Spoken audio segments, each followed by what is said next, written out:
Agonism, continuity, and division.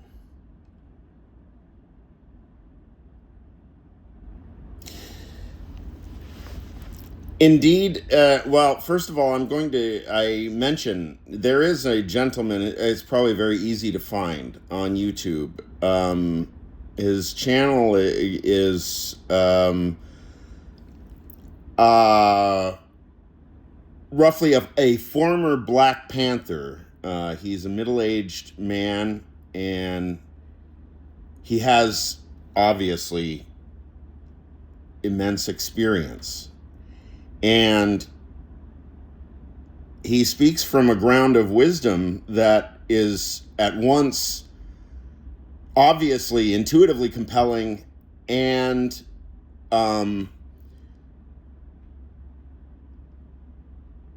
sound.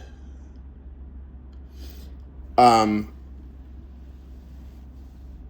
overall message, I mean, his message has a lot to do with connection and continuity and maintaining connections at the community level between individuals, and always being mindful of how division works within a regime of oppression.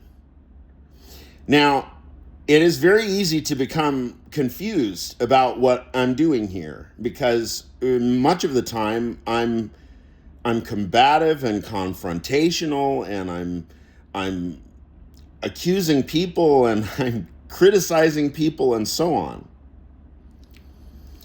I'm aware of this, and I'm not proud of it. And it's something that makes me religious. I mean, this is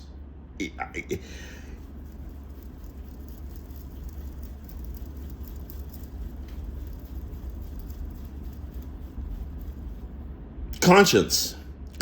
I don't believe in bothering people.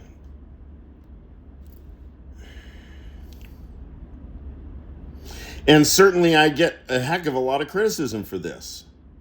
And it causes these temporary rifts. Oh, what, Dimitri? So it just sounds like it's, Dimitri, it's your way or the highway, right?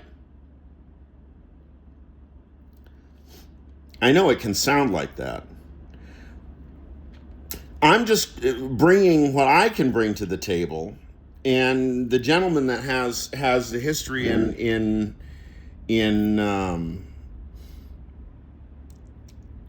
1960s resistance, he brings his own base of knowledge. He obviously knows much more than most of us do about what we're living through right now, because most of us have never really lived through this. We don't know how to behave. And I mean, what I'm noticing is it's very easy to become agitated and angry at anyone and anything, especially the people that I know.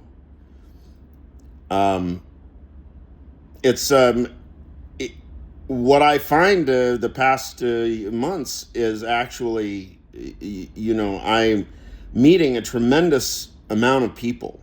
I live in Sunset Park, and there are a lot of shops and a lot of people. It's a very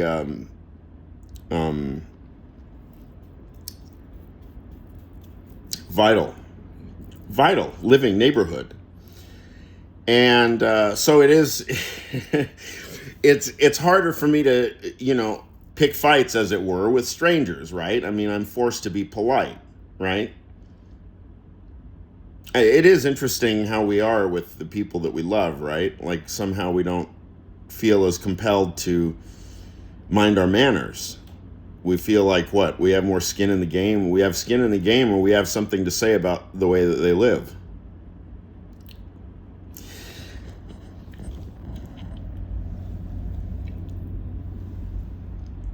So, I mean, from my perspective, there's two things that have to be kept in play. There's sentential agonism.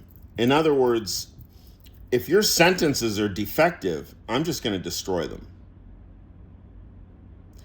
And that doesn't look fun. It doesn't feel fun, because like I can destroy sentences in 100 different ways that you never even thought of. I mean, go talk to a grammarian, right? They can do the same thing. It'll look a little bit different. Plenty of people can destroy sentences. Go talk to a physical anthropologist, right? Go talk to a physical anthropologist and ask them about ice sections. The where they drill into the ice in the Arctic and they take out the big section and they do millions of years archaeology and stuff.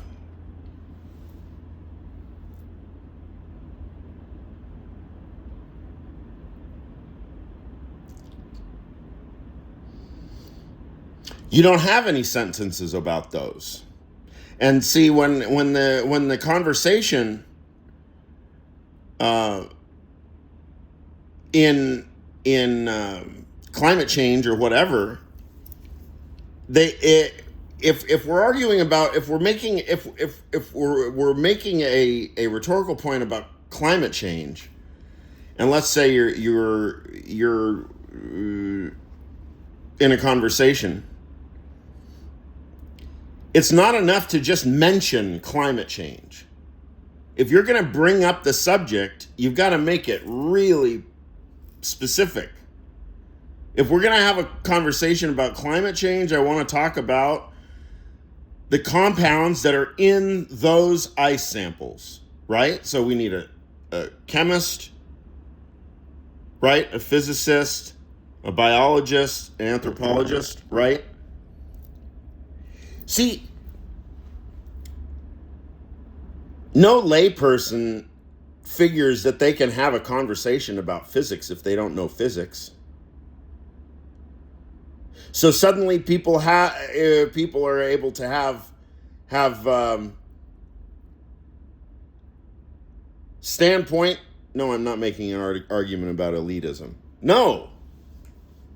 Anybody has the right to scientific inquiry. Anybody has the right to ask a physicist what the fuck he's talking about, or she. If somebody says axiom system to you, and you're like, what's an axiom? Whose fault is that? It's the teacher's fault. It's not the student's fault. Now, it's also the teacher's job, it's incumbent on the teacher not to make the student feel stupid.